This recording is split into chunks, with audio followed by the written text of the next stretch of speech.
can't be all. But let me sing one verse.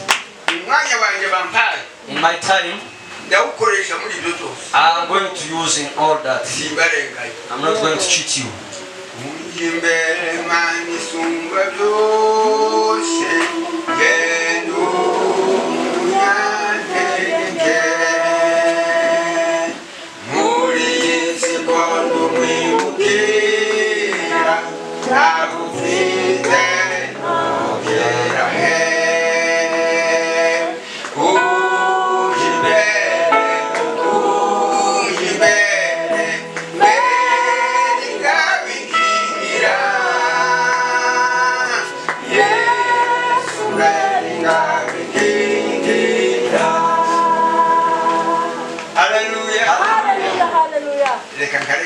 Let me leave it from there.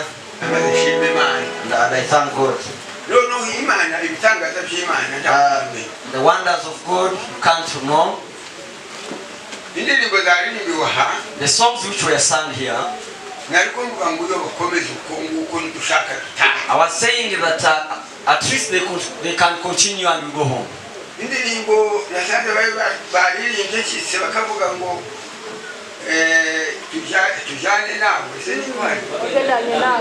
The song which they sang saying that you moved with us, that you moved with us, that you moved with us in the hardship time. It's like that. I was not hearing it well, but what I heard, I remembered how we moved, and I said, should I say that? But I believe that how we moved, how we moved, it was the same as you. But let me say one thing. There is what God say about you. There is what God wants from you. And there is what He said to me too. Praise God. God said, spoken something about me while I was still young, before even marrying the wife. And God said, you are going to be my servant. Amen. Amen. We were praying with others in the prayer room. And God said, Amos, you're going to be my servant. Like that. And it passed. Later, I saw the great wonders of God. What God did to me, later I became a deacon in the church.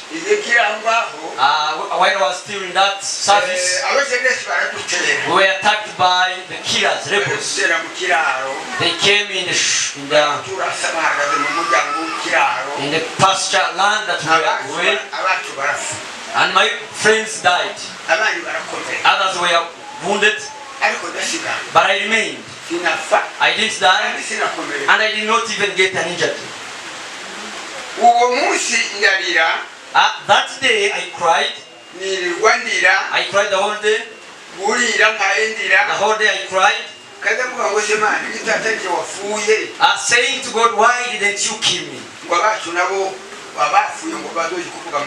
Such that those who have died can go home to say the news. When it was the second night, while I was still crying,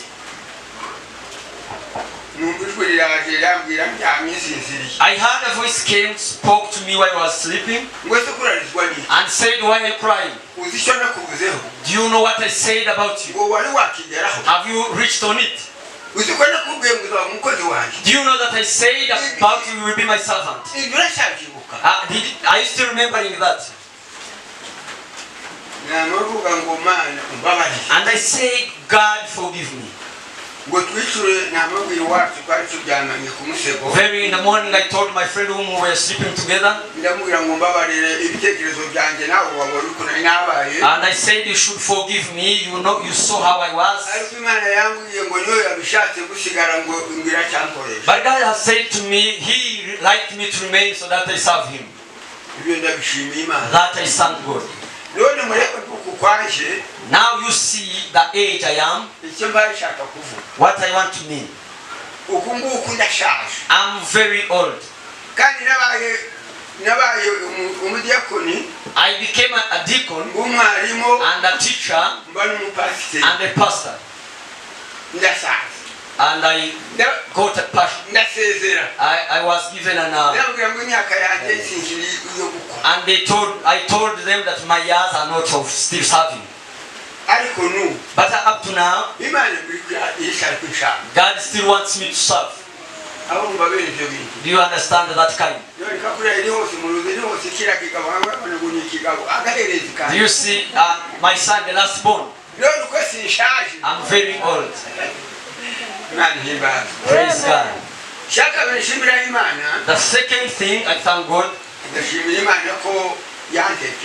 I thank God because He reasoned about me. He even think about me. Yet me, I see I'm no longer in the category of being thought about. But God still thinks me about me.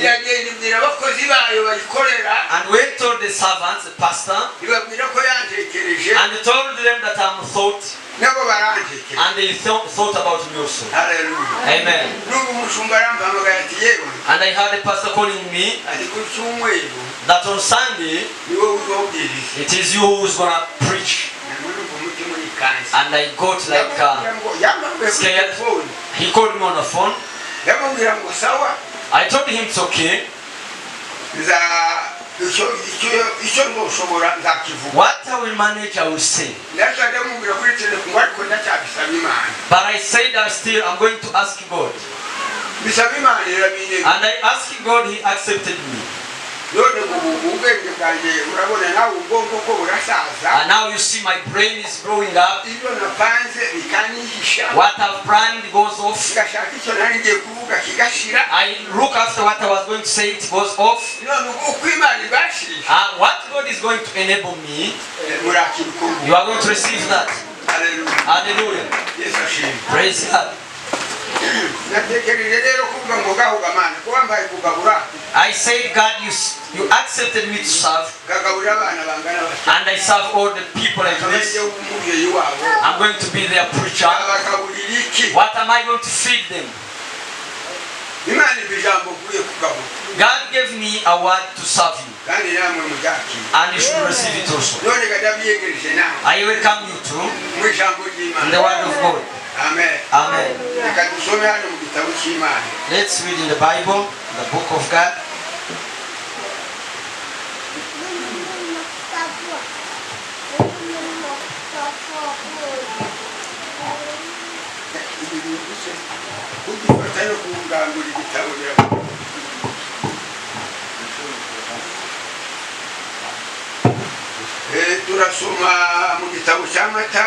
We are going to read in the book of Matthew.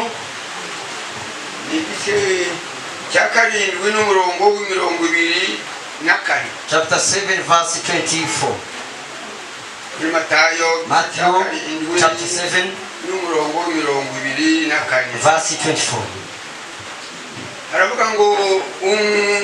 Nuko umuntu wese wumva ayo magambo yanje akayakomeza azaba nk'umunyabwenge wubatse inzu ye ku rutare.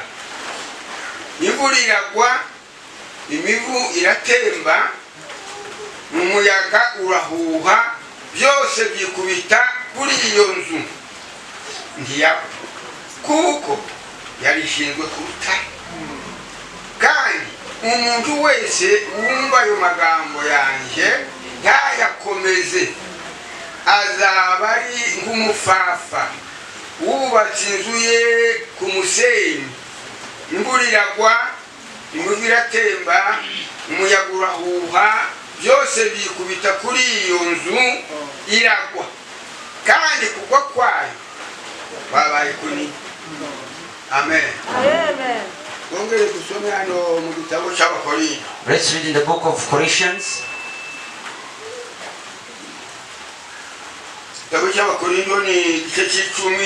In the book of Colossians, verse 10, chapter 1. First Colossians, chapter 10, verse 1.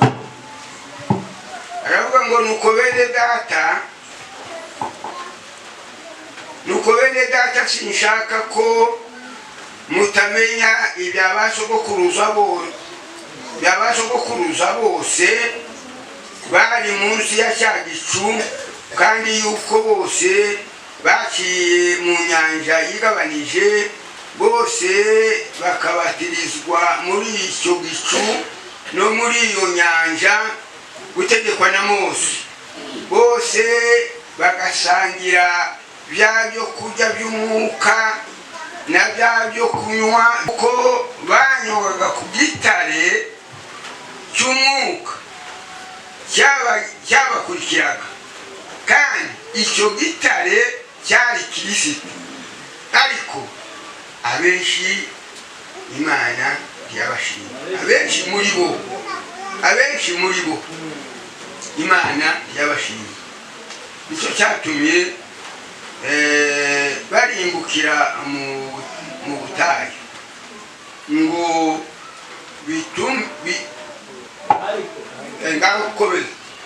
ariko ibyo byabereyeho kugira ngo bitubere akabarore ngo tutifuza ibibi nk'uko babyifuje nuko naho subiramo rero bari baguhaye metero ariko benshi muri bo Imana ntiyabashimiye nicyo cyatumye barimbukira mu butayu ariko ibyo byabereyeho kugira ngo bitubere akabarore ngo tutifuza ibibi nk'uko babyifuje. Amen. Amen. Imana icyadushyire ku mutima, what God has put on our hearts, nukumva, it is to understand, kandi ukumvira, and you respect. Yesu yaravuze ngo, Jesus said, umuntu wese, everyone who understands my word Akayakomeza, and holds on it,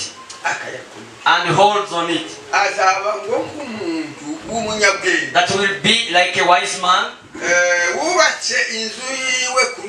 who built his house on a rock.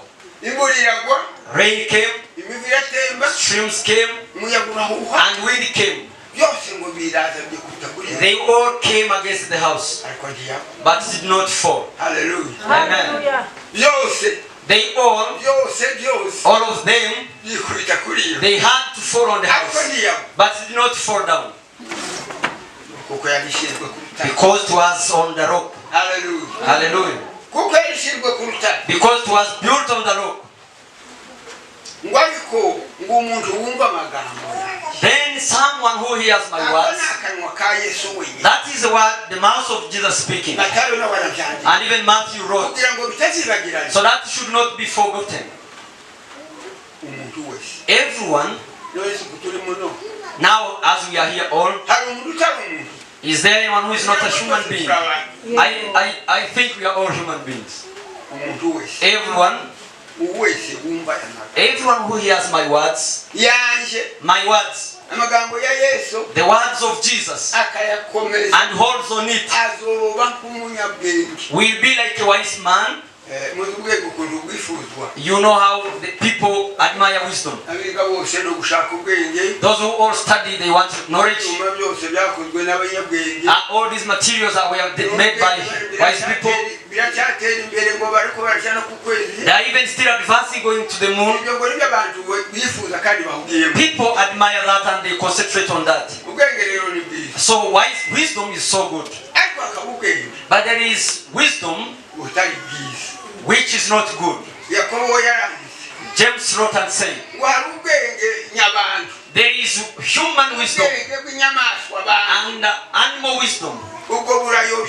It makes people astray. It takes people on how God doesn't want.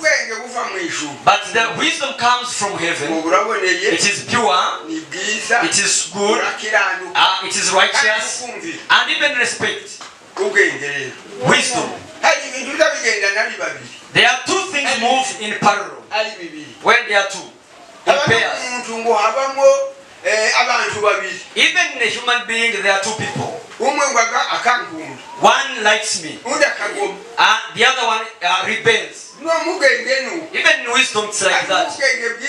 There is pure wisdom, and there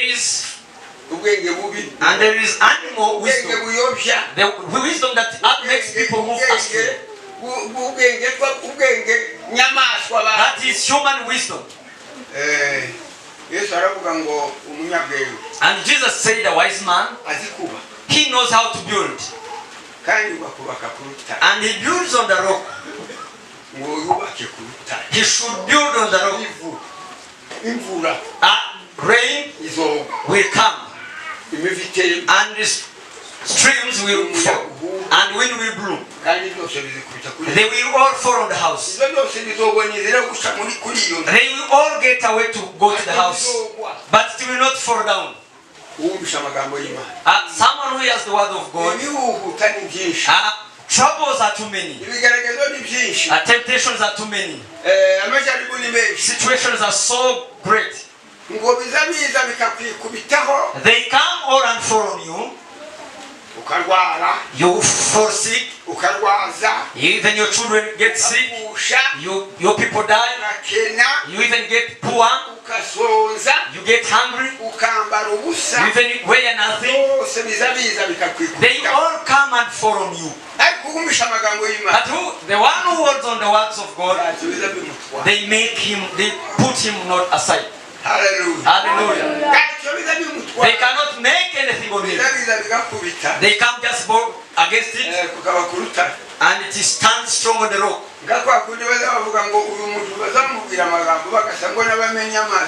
Like the way they say that when they pour out on you, it becomes like getting from the rock. It doesn't make you anything. It's like that. But a rock, you think about building. Where can you get that land to build on? Where can you get the land which you can prepare and build on the rock? And you build on the rock. That is a knowledge that is so high. To build on the rock, where can you get it? But the rock,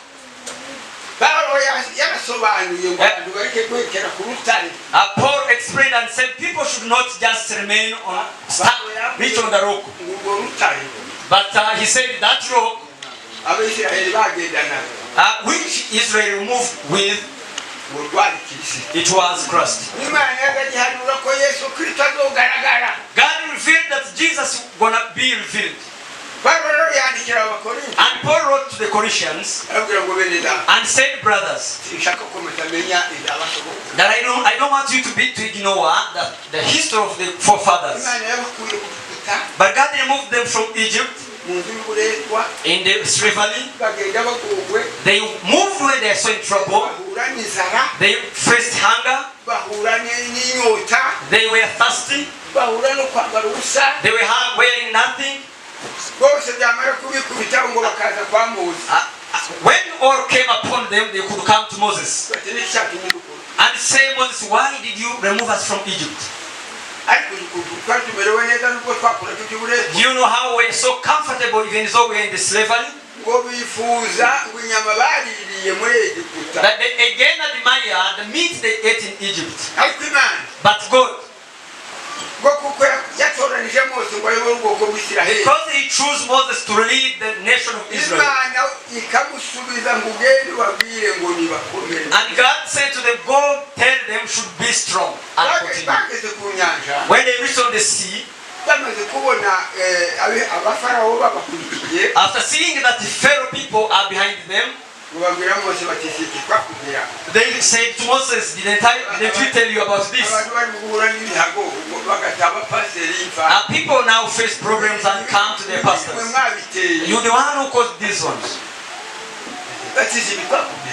Said to Moses, didn't we tell you about this? What are we going to do? Should we die in the wilderness? Our children, our wives, they should all die in this land.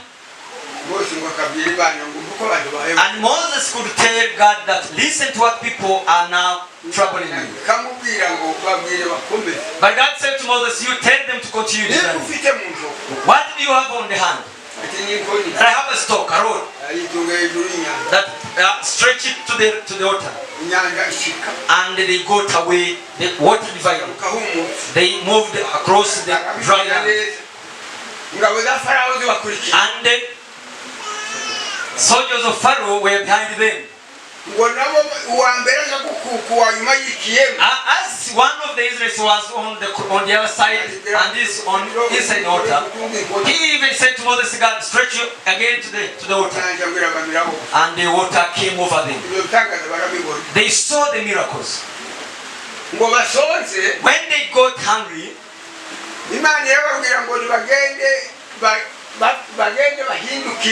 God said to them they should face. That God is going to send them food they will eat. And everyone should pick how he manages. Whatever he manages to eat, that tomorrow you are going to see other provision. But some of them, they did not understand. They even picked and hid some. As they reach in the morning, they find they are now rotten. They have moved against the law of God. God has said they should pick what they will manage to eat that day. But even some picked what they will keep. What they have kept got rotten. They saw all the miracles. But listen to what Paul said. Paul said, dear brothers, I don't want you to come ignoring on what I say. That these were written so that they should be our exemplary. They moved the journey going to Canaan. But for us, we are in the journey going to heaven.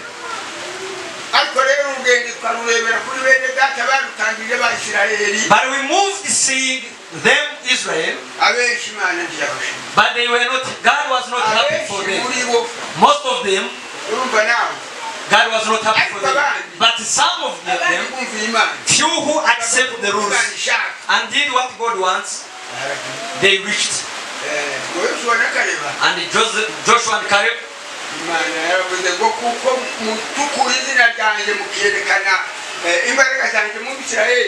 God said to them, because you have not made my name to be an, you are going to reach the nation. And even the newborns in the wilderness. As most of them, dear brothers, you might be hearing the word of God, but you don't hold on it. There is building. As it was saying that every wise man builds. There is how Luke wrote and said. He said that the wise man went to build. He had to first dig. He dug down, reaching to the down foundation. That's how Luke said. He reached down to the deep place and he built. The rain, the streams and the wind, they came and were against of the house and it wasn't fall down. He first dug down. There are materials to build. The engineers who knows how to build, how you see, starting with stones. Before we, in our generation, when we were going to build, people could cut trees. You cut bamboo, take even some leads. You get ropes and build. You first start with the foundation and put the. You cut brasses and thatch, and the house is complete. And you enter. Then can we also build like that? How the word is now explaining to us. It is to build a house of the spirit, spiritual house. It is to build a spiritual house. The trees were building physical house, but we have other houses we should build. The spiritual house. Your spirit, the one in you. How do you build using it? Which foundation do you build? Can you cut a tree? Can you pull up the rope? Or can you cut the grass? All they are for physical house. But those who build on God, they have all foundations that they start. We have the foundations of building. There are materials that we use to build a spiritual house. Praise God. Hallelujah. The first foundation, it is love.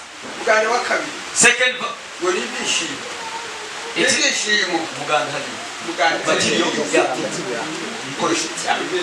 the first instrument to use is love and patience. The first instrument to build is it is love. It is peace.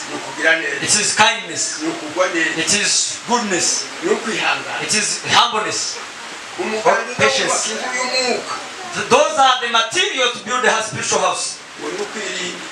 Or even to protect against a sinful life, even bad habits. Have you ever not read in the Galatians? The materials building a spiritual house. Read in the book of Galatians. The first instrument to use for the spiritual house, and we build on that rock. The rock is Jesus. Holy Spirit and Jesus, they are one.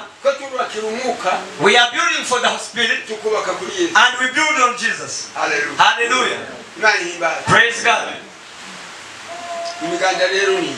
Those are the instruments used to build the house. The rope to the Babembe were used to sing.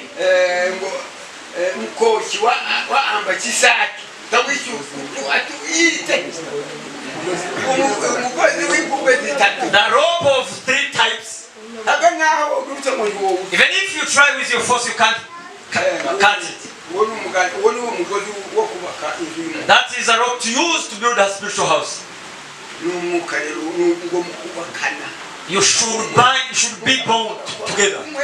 You become one, and you build a house, the spiritual house. Paul said, dear brothers, don't you know that you are a spiritual house? Don't you know that the Spirit resides in you? Don't you know that you are a house of God? And the Spirit of God is in you. Whoever will demolish this, and God is going to demolish him. And it's not like this. It is your heart. What can you use to destroy your heart? The sins you commit. What you do that is against God. You lie. You abuse. You steal. You commit adultery. You admire.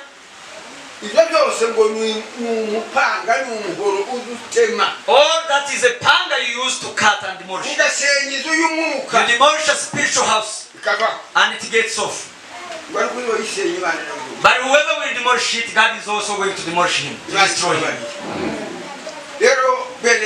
Dear brothers, let's look how to build family to the rock. There is how Moses told God. Moses said to God, show me your goodness. And God said to him, you can't see my face. If you try, you can die. As you are still in the body, in the flesh, you can die. But I'm going to show you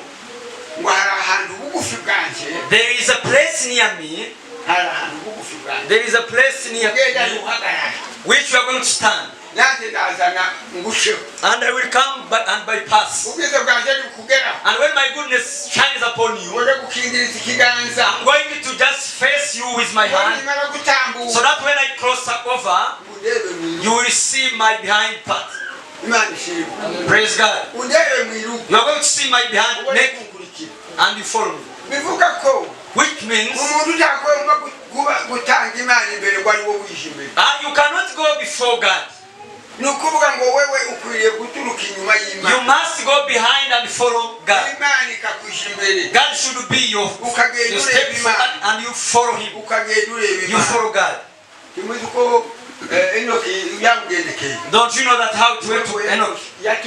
Enoch went behind God and following the steps of God. As God for stepping, He is also stepping. Step by step, as He moves far, and He reached the place of heaven. Hallelujah. Hallelujah. And God said to Enoch, here where you have reached, and the works you've done, you cannot go back to the world. He can go and again sin against me. Because the word of God says that we have never reached where Satan cannot tempt us. That if Enoch goes behind, Satan can come against him. All people can neglect God. Can't say that even Enoch has failed. Then we have come. God said where you have reached Enoch, step by step, you cannot go back. Hallelujah. That is how it is. There are other instruments we use to build. Do you see how we sing here? There are those who use the instrument for singing. They dance for God. That is a way that you should also use. But you should know, as you are dancing for God, as you go down, listen to the word of God. There is how Obed did. For him, he did not dance. Obed was not having a church. But he said, I will look for God. And even I will look into offerings. Hallelujah. When a sheep comes, is good. And the say, this is not working for me for God. A good calf for God.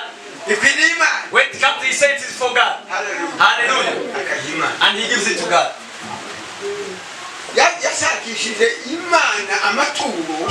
He searched for God using his offerings. And he saw God. Cain. But Cain also offered. But he offered badly. He said, my grains.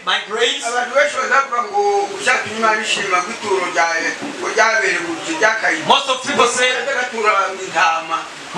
say that the reason why God liked the offering of Abel than Cain is because he offered sheep. And he refused the offerings of Cain. That is not. Cain was offering with a dead heart. He could offer while complaining.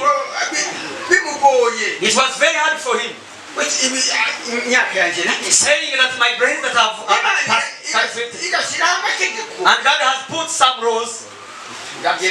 What should I do? And he could do it, but while complaining. And God tried to warn him and said to Cain, why are you so troubled in your mind? If you offer good as Abel, can you not be accepted? But the rebellion of Satan, which was in Cain, He even refused to accept. He refused to accept the words of God. Hallelujah. Hallelujah. Hallelujah. Hallelujah. He refused to accept the word of God. You all know the story of Cain.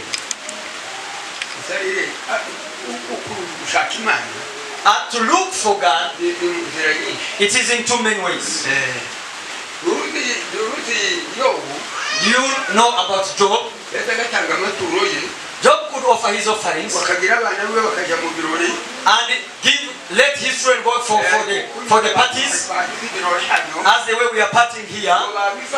After it, Job could sit down and sing, my children. Among the parties we are celebrating, have they not seen the boys and girls? They used to offer to carry out the parties and invite the sisters. Job could go and offer the offerings. Offering for his children, saying that God, if they have sinned against you, forgive them. Praise God. We are concluding. We are in a world. And this world is so stubborn. It's so serious. Has the kingdom of Satan. We are fighting against the kingdom of Satan. And it wants to domain us. But our King Jesus, he left us with a treatment. When Abron met with Mukristo, asked him, where are you going? He said that I'm going to the journey of heaven. He said, no, it's not there, come back. He managed to train him, but he did not accept. He used his force. Abron came with a strong might. As you have refused to accept from me, you are not going to pass here. He broke him. They fought from there. And said, you have said you are going to heaven. Didn't you reach on the way and fall asleep? You even reached on the journey and lost your body. When even you were moving, you moved astray. Didn't you met with then where are you going yet you sinned against God? But here what Mukristo said. You know through me I sinned much, but my God has forgiven me. Hallelujah. My God forgave me. That is our treatment. Only it is to hear the word of God. If you have sinned against God, we have a treatment. A singer sang and said, a singer said, this is a blood, a spring blood. And you should not leave any part in you.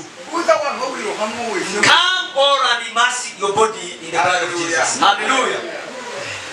Hallelujah. The blood of Jesus I hear here singing, saying that Jesus is my Lord that I move with. And he is hallelujah. Hallelujah. And I reached to the journey of heaven. And my God forgave me. That is the cure. If you don't know how to repent or to repent your sins so that you can be forgiven,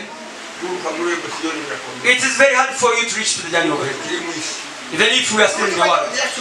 You know that Job also sinned. But when they told him we have sinned, our minister almost sinned. He fell down and said, God forgive me. And God forgave him.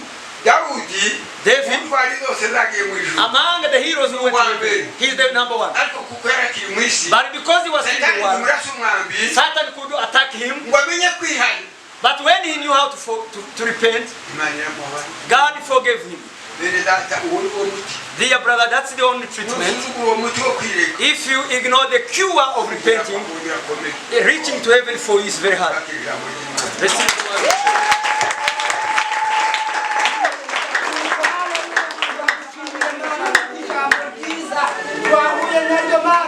dushobora gucunga usanga ngaho mama turakwiyeretse neza dushobora kudufasha muri uwo mwanya dushobora no kugwa mu butaka bwiza kirirwe mu nzira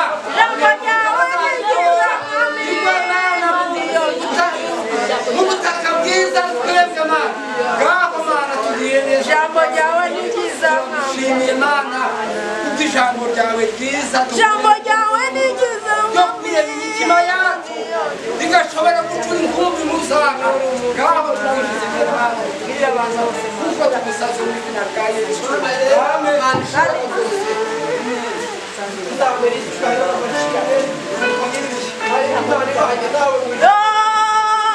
ijambo ryawe ni ryiza